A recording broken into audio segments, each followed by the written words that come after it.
I eat cosmic horror.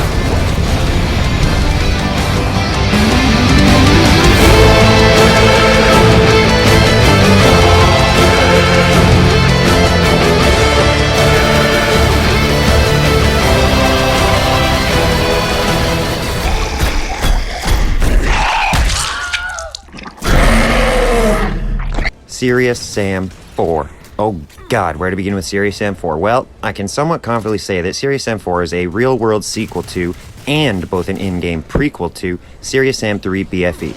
And to clarify what I mean by that is that Serious Sam 4 is a first-person shooter centered around Serious Sam, aka Samuel Herbert Stone. Really? Herbert? What? Anyway, in his travels through a war-torn Earth taking place in the year of sometime before Serious Sam 3 in the game world. In the real world, it took place 9 years after BFE. But good things take time, and this is a good game. I don't care who you are. I think Crow Team did this because in BFE, so many of the side characters die, and if they made a sequel to that, they'd have to think up an entirely new cast. But that doesn't matter here since what they came up with works, and I'll try not to spoil anything, but let me just say that they leave the metaphorical door open to future games here. To try and recall the story from memory is kinda tough, since even though I did pay attention, a lot of it just seems to be there for the sake of moving the game forward, whereas in the previous games they got by without even having to tell you shit, but you still wanted to see the next area anyway.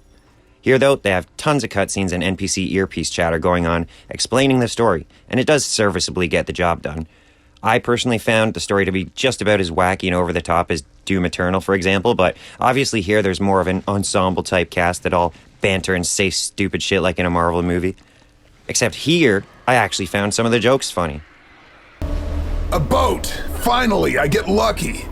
Now I just need to get into the water. Maybe it's still okay? The story and side missions are all there to basically give you somewhere unique to go and kill things. And I'm okay with that, because personally I found a lot of the humor to actually be funny.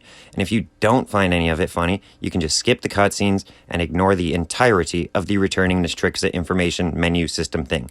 Because yes, Natrixa, your digital interface analyzer lore history book thing, returns in Sam 4. At the beginning of the game, I pretty much ignored the story and destroyed anything trying to even project story onto me. But as the game went on, I actually stopped to read the notes and listen to some of the radio broadcasts and audio log recordings. I do really like how the game was set up where at the beginning of it, you're in the most insane battle imaginable, and just as you start to enjoy it and feel powerful, they cutscene you and bam, flash to 3 days prior.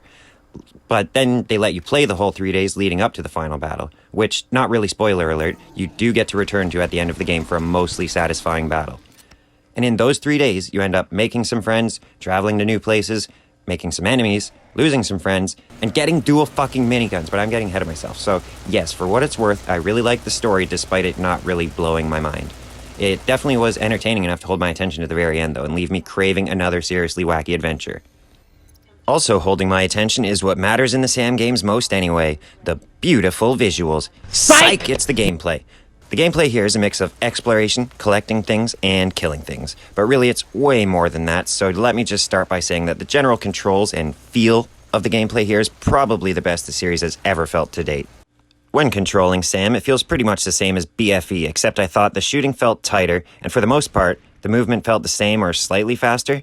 Either way, I played the game on a PS5, and the controls felt smooth and natural. Sam can walk, run, jump, crouch, aim down sights, and stab people in the neck, all of which feel equally satisfying.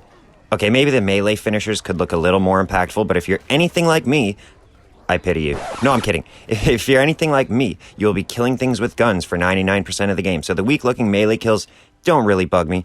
But the guns, they are anything but weak. In Sam 4, I think you, again, have the most impressive arsenal in the series to date. I'm talking old guns, new guns, upgraded guns, redesigned guns, dual-wielded guns. This game has you covered when it comes to guns.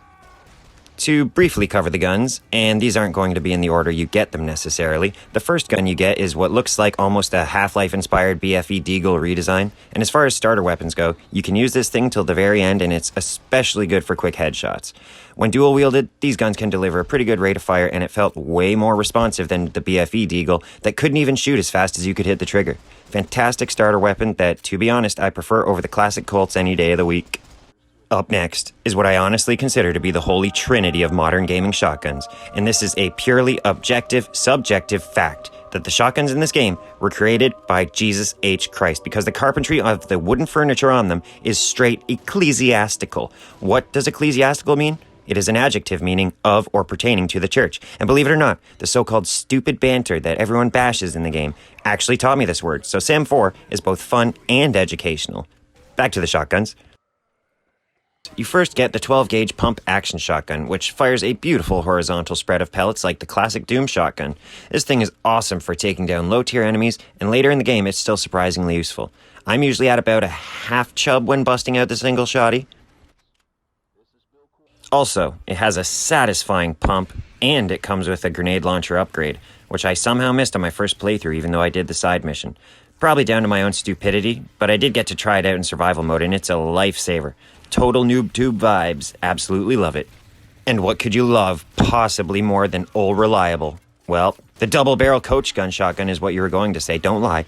My god, this thing is amazing. It has a slightly upgraded redesign from the other Sam games and look like something I currently do want mounted on my wall. And for some reason, this big ass, loud ass, sexy ass shotgun is reloaded faster than the single barrel pump. I swear to god, Sam reloads this thing noticeably faster in this game, and it makes for super fun gameplay in close quarters. Also, it's powerful as shit and sends enemies flying. My favorite being the female Nars because they have the best ragdoll physics in the game. And last, in the triple threat shotgun trio is the work of art, aka the auto shotgun. If you ever used the Devastator in BFE and thought, damn, I'd like to try this as a regular auto shotty with no scope, then why would you ever think that? Do you like plain toast with nothing on it? No. All kidding aside, if you ever thought that, then your prayers have been flancered. Flancered, that is. The auto shotty is exactly what you expect. Delivers a lot of damage in a very short amount of time, all without even taking your finger off the trigger. This gun is perfect for taking out large hordes as they close in. Doesn't matter if it's a low or high tier enemy. This thing will eventually wreck whatever is in front of it. Except this barrel, this thing's fucking invincible. I don't know why the game world's so fucking static. Anyway, don't even get me started on dual wielding the fucking shotguns. Actually, real quick, okay, if you somehow thought that these guns weren't strong enough, then just whip out another one and prove yourself wrong, you delightful, naive bastard. If this doesn't put a smile on your face, then I'm convinced world peace and an endless drug supply for free wouldn't either. Moving on to another workhorse weapon in the game is the Improve Ed M29 assault rifle. This time, it has a nicer scope. That's good. But a worse reticle. Ooh, that's bad. But it has a suppressor. That's good. But the suppressor suppresses what would be an amazing ear-blowing loud glorious gunshot noise. That's bad. Can I go now? But overall, this thing is both a step forward and a strafe backwards. What? Because, while it has a great rate of fire and is decently accurate, it suffers from something that the BFE-AR did not. Recoil. It's not crazy bad, but it definitely makes me long for the pinpoint dead aim accuracy of the older AR and Tommy guns. Regardless, you will use this gun a lot during the game, so learn to love it. In the same weapon slot, but not sharing ammo this time, is the one and only, the ironically named big-ass minigun. You already know it, you already love it, you already no doubt consider it part of your family. The minigun is fantastic and shreds through enemies with absolutely zero recoil. And I mean, you could just hold the trigger and start circle strafing to reliably execute everything within the circumference of death you just created. This gun is great on any enemy, killing most low-tier enemies instantaneously or within a couple seconds. Anything above that can take between 2 to 5 seconds of continuous fire, but just keep shooting and strafing and there's literally no downside to the gun. What? The negligible wind up and wind down? Well, that's just... Well, now then, continuing clockwise, next up is the grenade launcher, which I personally do enjoy, but I find I only use it when I run out of other ammo because I'm not a pro at the bounce and arc physics of the grenade, so usually I just do the rapid lob and take out hordes that way. I do like the upgrade you get later on where you can detonate the grenades in midair into a cluster bomb that breaks apart, killing more enemies upon your command, aka button press. I wish this thing had slightly more predictable physics like the Quake grenade launcher because... It is a good weapon that's quite powerful, but due to my own shittiness, I don't use it much or bring any honor to my family. What I do love to use, though, is the far superior rocket launcher. What we have here looks like a reimagining of the past SAM rocket launchers, but obviously more detailed now, and oh yeah, it has the ability to load from 1 up to 5 rockets ready to home in on that little bitch who's been assaulting you from across the map, or 5 separate enemies at once. Yes, there is a single fire, but this time around, it seems Crow Team were inspired by the 5 senses, because your enemy is going to see, hear, feel, smell, and fucking taste up to 5 homing rockets at a time. This will destroy groups of troublesome enemies and even take down big guys. Like sometimes I swear I took a Canoom down with a Quinta rocket barrage. 10 out of 10, absolutely classic weapon that is now perfected with the Pentaloader. Might as well shout out the Devastator next because this sexy bitch makes a return from being my favorite weapon in Serious Sam 3 BFE. And yeah, it's pretty fucking good here too. For some reason, it could just be me, but it feels like the explosive rounds take a microsecond longer to reach its destination than it did in BFE. It doesn't really matter though because it still has a quicker impact than the rocket launcher and is an absolute blast to use. It'll inflict massive, irreversible damage, and with some enemies, legitimately, it'll just cause them to break apart like a fragile child with osteoporosis. Next, you get more guns brought back from the classics with more stunning updated visual models like the Raptor sniper rifle. This time, the sniper rifle actually looks like a real sniper and has a magazine well where it actually kinda sorta slightly makes sense for it to go.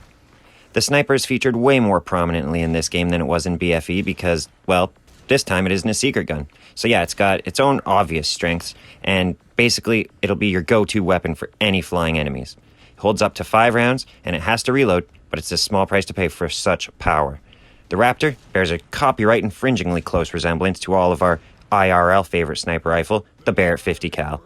Very fun gun to use, and even funnier that you can dual wield these fuckers. Also, extremely powerful, returning again, is the fucking laser gun. Oh good god, yes, my old main bitch, the sci-fi looking XL2 laser gun in all of its mean green kettles screaming glory.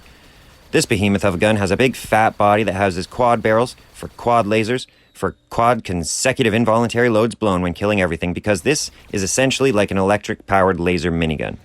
I mean, the rate of fire isn't as fast, but it will effectively do the same job with how powerful the lasers are. I found this gun to work amazingly well on clear skeletons. This is another gun that gets an upgrade, and I didn't expect this at all, but you end up finding the Death Ray attachment, and I don't think there could be a more fitting name for this thing, because instead of a constant automatic laser fire, you can blast a constant stream of electric death into anything and destroy them in record time.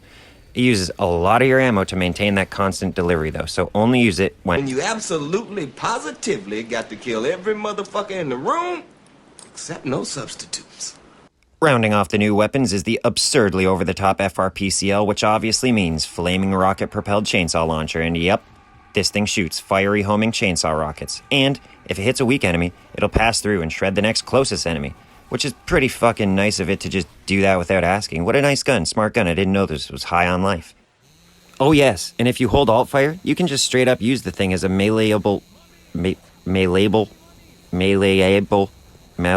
a chainsaw. I didn't do this much, but I will say I used the chainsaw melee more than the knife. At first, kind of felt like this thing was just too similar to the rocket launcher, but after using it a lot, it definitely has its own unique applications and separates itself enough to feel different. So, this is a welcome and powerful new addition to the arsenal. But where does Crow Team go from here?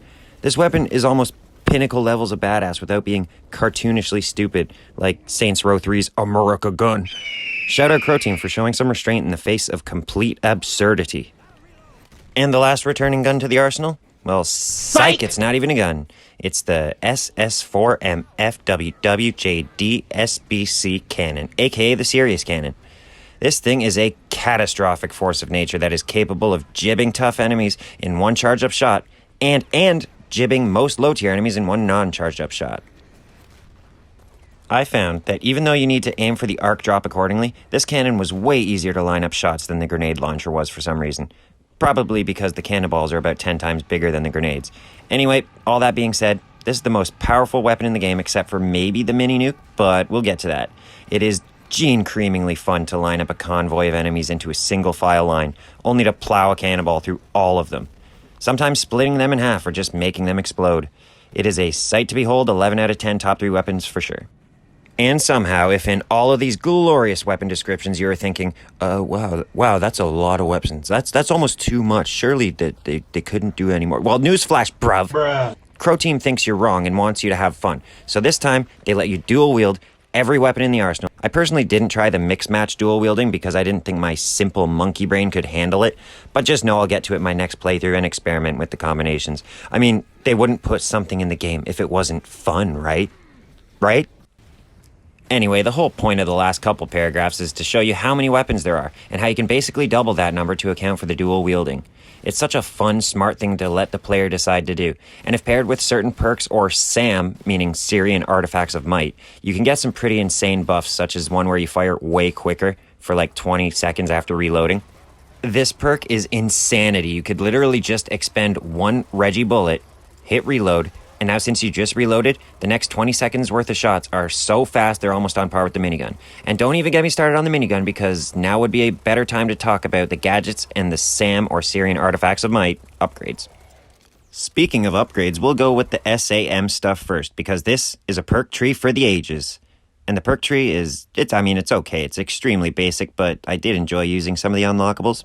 First thing I did, obviously, was get all of the dual-wielded weapon perks, minus the one that lets you mix and match the guns, because as stated, my brain is not ready for that. Crow Team, stop reminding me how stupid I am. But also, you can put your points into whatever you want. You want to not die every time you use the rocket launcher? There's a perk for that reduces splash damage.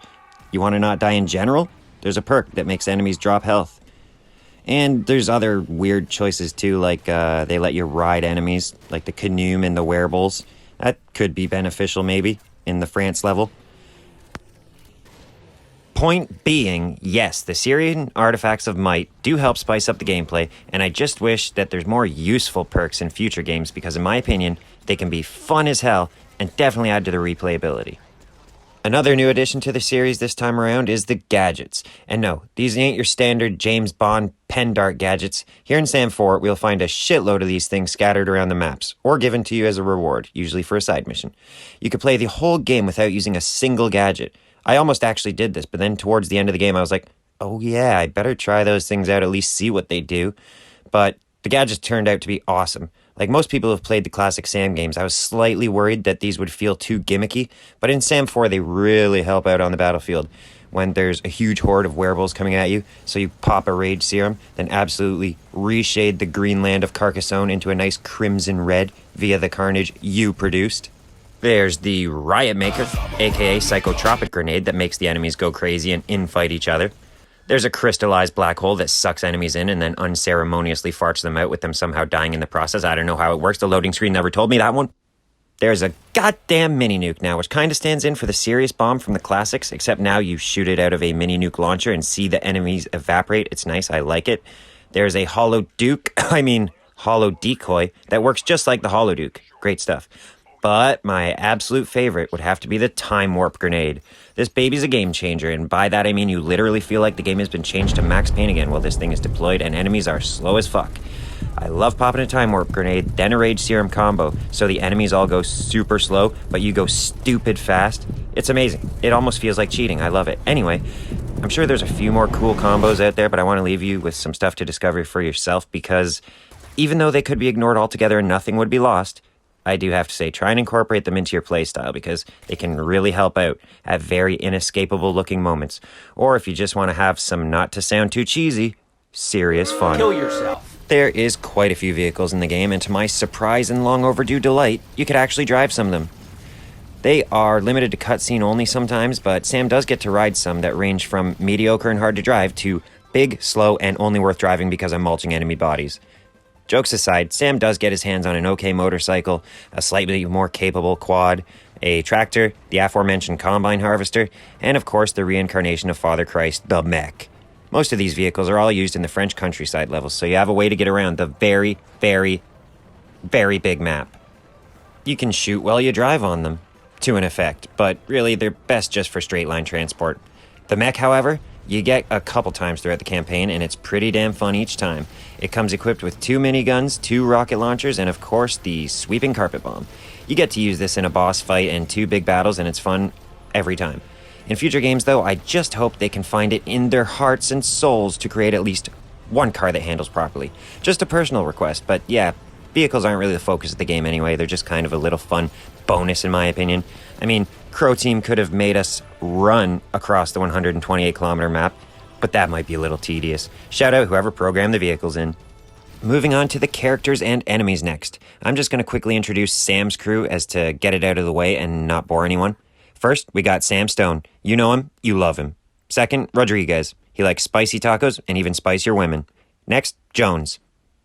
He doesn't talk much, and I think he was a cook. Next, Kenny. He's the new guy who loses his shoe. Hellfire. She's the Michelle Rodriguez kind of inspired getaway driver, tough girl thing that has that, modern 2020s female haircut that we all love. Yeah, we all love. Father Mikhail, man of God with a shotgun of faith. Carter, conspiracy theorist. And I think that's it for the main crew, unless you count Sam's AI thing called Natrixa, which I don't. But the Natrixa thing is useful. It gives you information during the whole game on all the enemies, all the weapons, all the locations, and your objectives.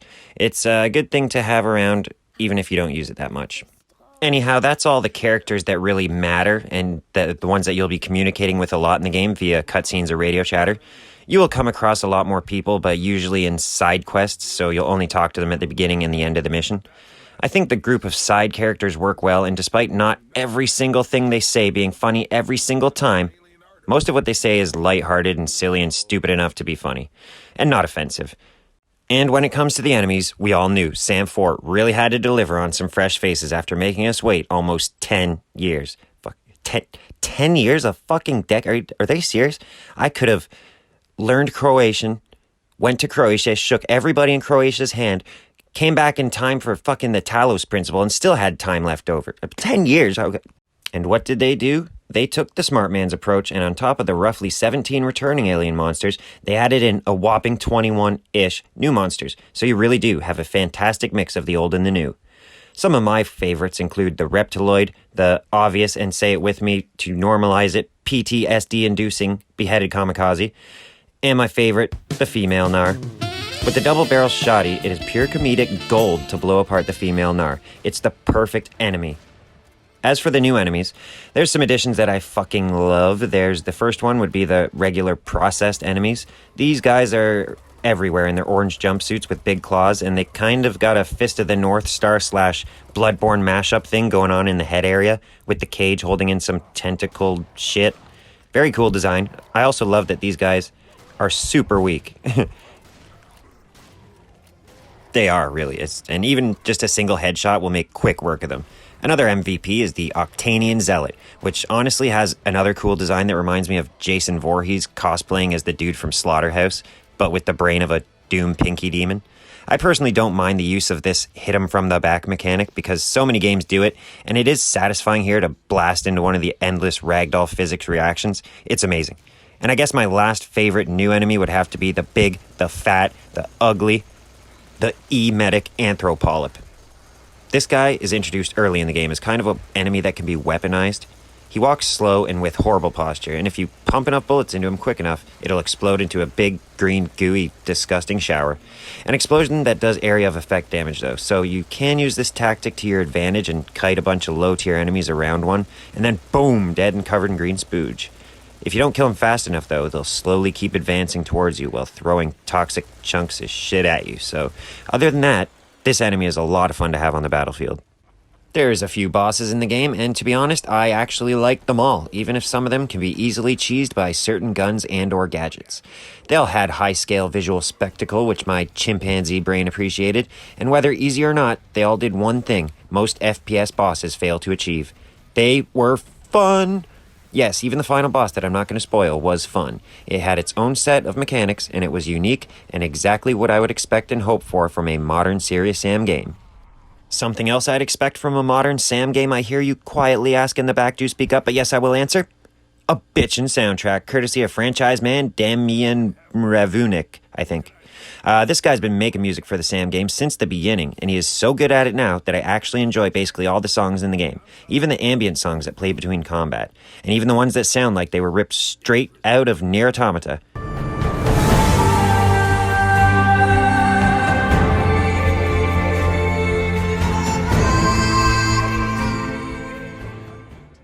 Once again, the man went above and beyond with the soundtrack, and despite loving all the songs, two of them rose to the top, and they are the Citadel Suite song and the Vatican Fight song. I actually do listen to these songs outside of the game because I like them so much, which is rare. The Vatican Fight song legitimately sounds like it could have been made by Brendan Small or Death Clock.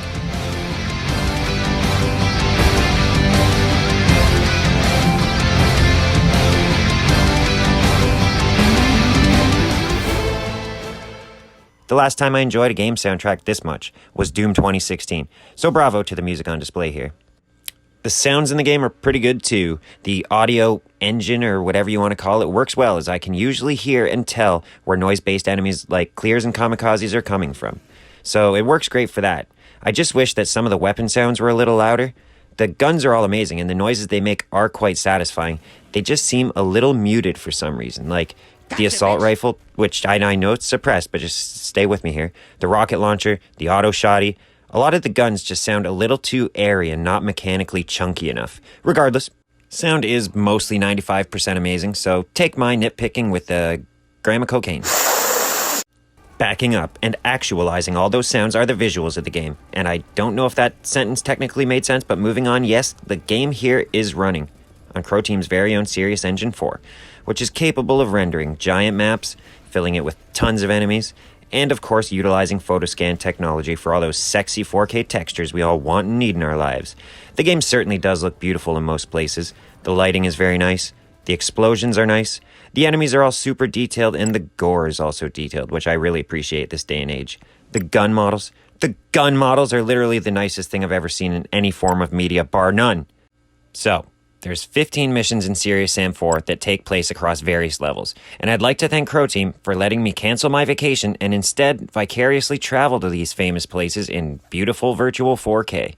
Some of the levels are smaller than others, some are bigger than others, some are mirror flips with a spicy new theme, some are calm and beautiful, and some are the size of over two of Canada's longest street, Yonge Street, combined.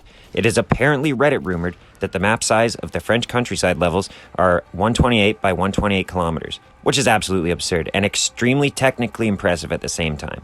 The fact that you can go from one end to the other and encounter things to kill or picturesque landscapes with no loading times or immersion-breaking distractions is impressive, and I only wish they added more ambushes or wacky combine harvester parts, because that shit made the level memorable as hell, and Christ knows they had the real estate for it. Being real though, the France levels are great. There's some vehicles, there's some fun enemy encounters, there's an amazing battle in a big blasted rock quarry. You get to explore a castle and then kill everything in it, and then to top it off they throw you in a gorgeous battle at a grueling church to put a nice holy bow on it all. And just when I thought it was all over and there was no more loose ends in the game, Sam comes back into a weird but very intriguing oil rig level set in the vaguely specific Arctic Circle. This level is great for visual diversity, but somehow I felt like it should have been a Siberian Mayhem level instead, despite Siberian Mayhem not being a thing yet. Anyway, it's a fun little level before the big one, the final bitch, the battle to end all in-game battles, the final level set in Tunguska, Russia, where they say Mental's portal is located and needs to be destroyed. This level is mostly a big flat landscape, but the scenery and or set dressing is absolutely off the charts in this level, even if most of the AI is mindless drone characters. The Legion system gives the illusion of full, dense, active Warzone battlefields, and I swear to God, for the end battle, there's so much shit on screen, I'm surprised my PS5 didn't melt. The enemies, the particle effects, the gore, the floating Octanian harvesters, and just generally convincing war happening around me was just absolutely super impressive and definitely another highlight of the game for me. Also, just gotta quickly address the performance here. The game has a graphics and performance mode, and I, of course, use the performance mode. The game ran mostly smooth with occasional frame dips and expected places with tons of chaos, but also at curious times like shooting a single enemy in a wide open empty area. The performance and frame rate stayed solid enough, though, through the whole game and never became an issue, which is pretty impressive considering the detail and size of these levels. But ultimately, it didn't run as flawlessly as the Serious Sam collection. But then again, those games are over 10 years old, so take that as you will. And don't even consider using the graphics fidelity mode, though. It's absolutely not worth the slower frame rate. The game doesn't even look noticeably better, in my opinion, and sadly, it feels awful at 30 FPS. But to any normal or casual player, they probably won't even notice the slight slowdown that a seasoned OG Sam fan would. So, unless you have a monster rigged PC to play this on, I'd easily recommend the game on PS5. I didn't get a chance to make friends to try the multiplayer, but I'm sure it's brilliant. Survival mode returns as well, and despite only giving us... Does it say that? Three maps? What the fuck? It's still just as fun as ever and reminds me how shit I am at the game. I got Serious Sam 4 expecting very little due to some of the biggest game reviewers out there diarrhea shitting all over it. I don't usually put trust into game reviews as I prefer to play the game myself if possible all the time. But anyway, I wouldn't have been able to play this till I had my PS5 anyway, as my PC would never run it. But my overall thoughts of the game are that it's insanely fun and addictive. As soon as I started playing and got my shotgun, I wanted to keep playing. And I did keep playing, until I beat it. The shooting mechanics are so rock solid it gave me a boner. The slight deviation segments like the mechs and the boss fights only add to the boner, and I mean fun campaign, and there's also survival mode and multiplayer mode if you feel so inclined. But overall, the fun factor here is so off the charts, you're going to keep coming back, and if you're anything like me, you'll die on purpose and just redo the same fight over and over again to see if you can do better with a new strategy in mind. Survival mode is super tough, so I just love to experiment with repeat campaign levels on different difficulties.